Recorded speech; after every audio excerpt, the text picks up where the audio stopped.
What is going on, my YouTube family? Sergeant Graybeard at Graybeard Gaming Group. Today is Wednesday, October 28th, and as always, I hope this message finds you healthy and safe.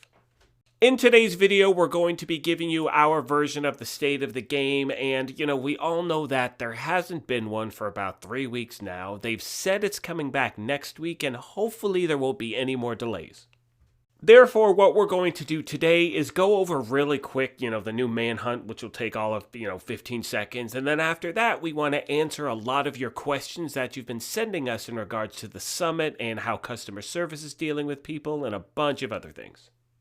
Now, if you happen to be new to the channel, make sure you hit that subscribe button. I've said it before, we'd love for you to be part of our gaming family. And if you enjoyed this or found it helpful, take a quick second and hit that like button. It really does help us out.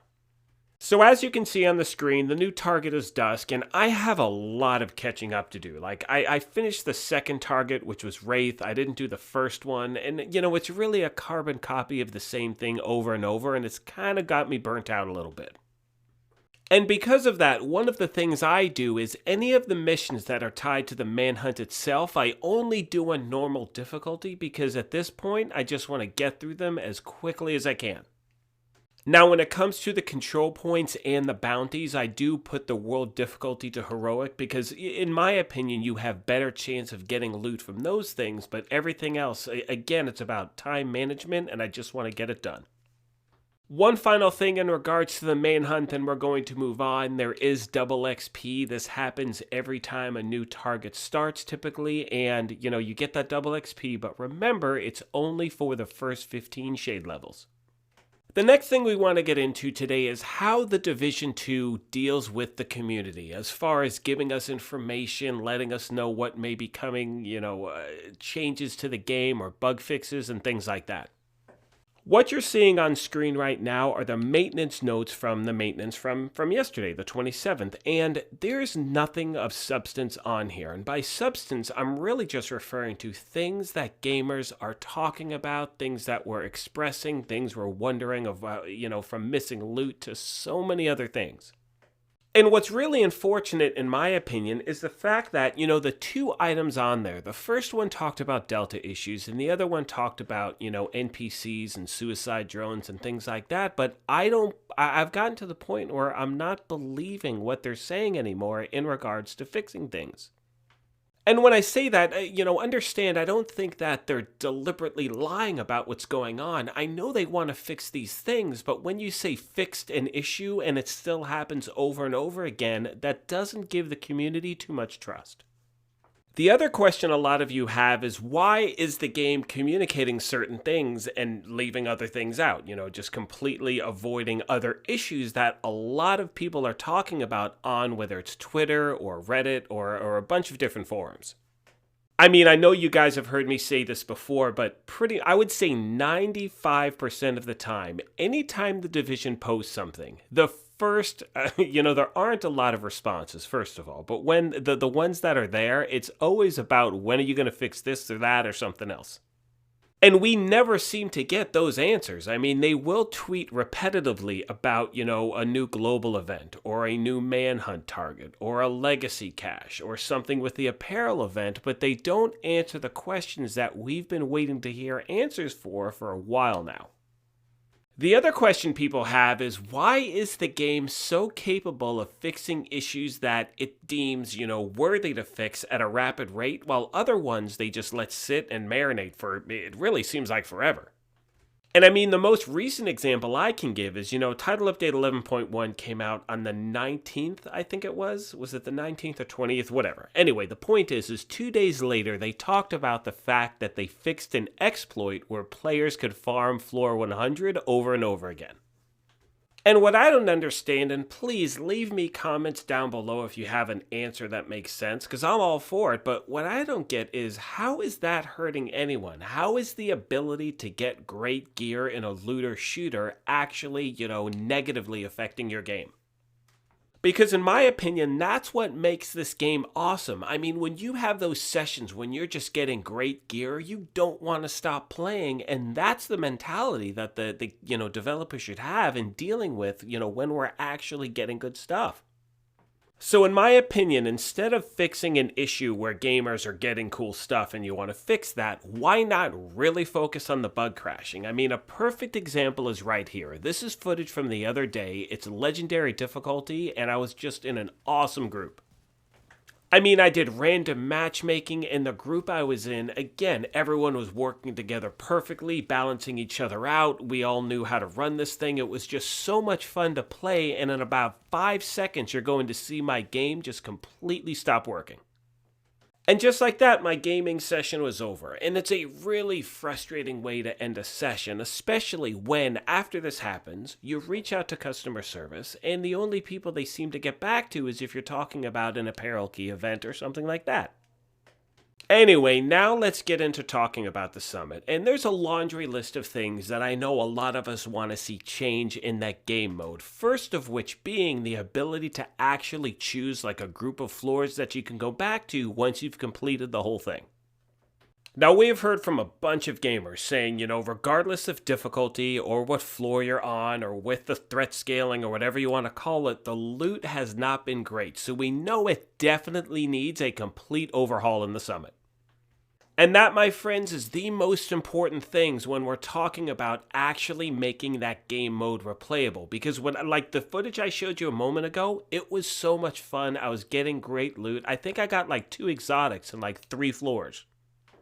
And in regards to the exotics that dropped, my targeted loot that I had selected for the summit on Legendary was SMGs, and I was able to get 1 Lady Death and 1 Backfire. Now, obviously, that's an extreme case, but it was so much fun. Now, I don't expect that to happen every session, but the point is when you're getting good loot and you can share items with other players, that's what, in my opinion, makes this game the best. I mean, you guys have heard me say I love this game. I'm not going anywhere. I'm going to keep playing it. Other games are coming out, and that's going to take a lot of my time, but I will always come back to this, and I hope that they still continue to move this game in the right direction. The next thing we want to talk about has to do with completing the summit itself, and many of you have said that you haven't received the mask, and not only that, the weekly summit project doesn't show up in your inventory.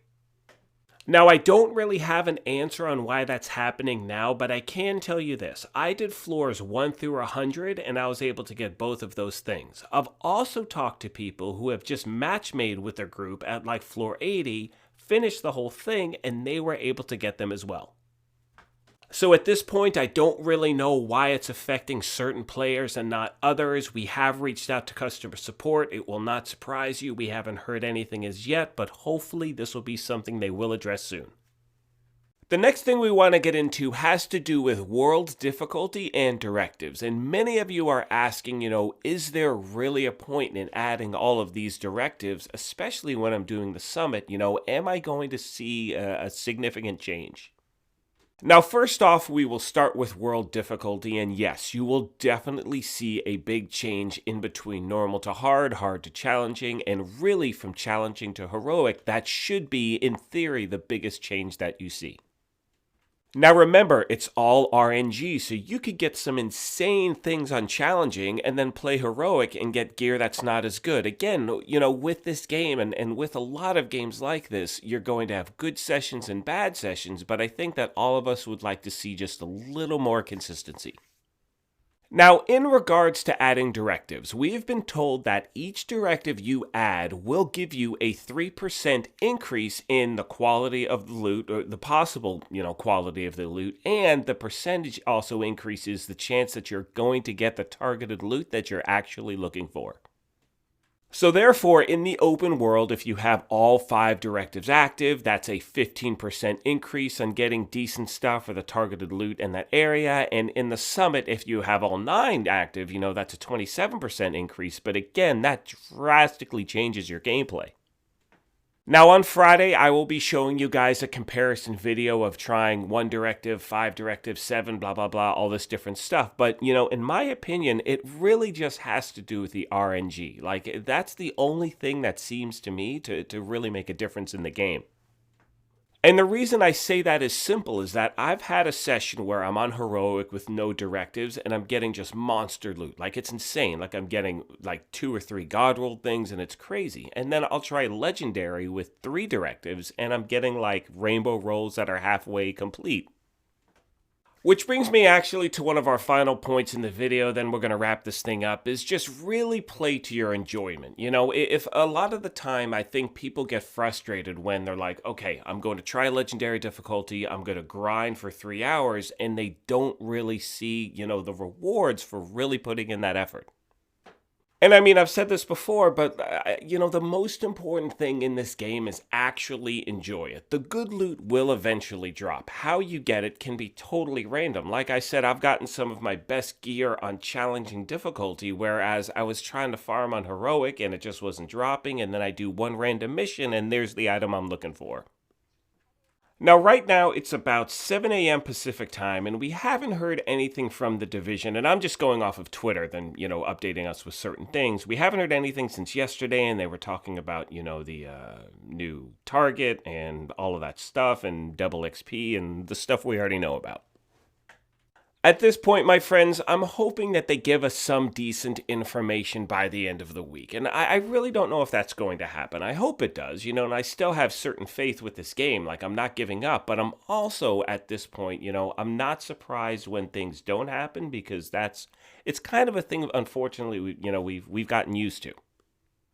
And one thing I want to address as I wrap this thing up is this. For me, my own personal gameplay, 85% of the time, this game is awesome. Like, for me, how, you know, just the way I want to play this game, how I play this game, the luck I've had, whatever it is, I have a high percentage of happiness, or whatever you want to call it, with this game. However, one of my main goals in starting this channel was building this community where players work together, and that means one of my, I think, responsibilities is to make sure I talk about both sides of the coin. So there are a lot of gamers that are happy with this game. What I'm referring to are the people who really feel like they've been left behind and who aren't really getting answers that they really do deserve. I mean, you'll probably notice I didn't even talk about missing loot or, you know, issues in the dark zone or gear sets not working properly. These are questions we've been asking for weeks and weeks, and I still don't have the answers. They haven't addressed it, so hopefully, again, my friends, we will get those answers soon. And with that, my friends, I think we're going to wrap this video up. As always, I want to take a moment and thank you all for the continued support. The Division 2 community has been amazing. You guys are awesome. How you've helped us grow the channel has just been unbelievable.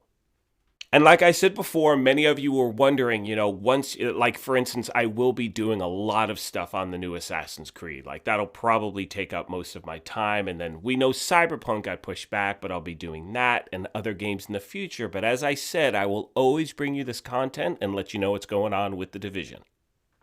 As I mentioned before, if you happen to be new to the channel, hit that subscribe button, turn on notifications. We would love for you to be a part of what we're doing here. If you enjoyed this, hit that like button, but most importantly, take care, be kind, and we'll talk to you soon. Thanks again, everyone.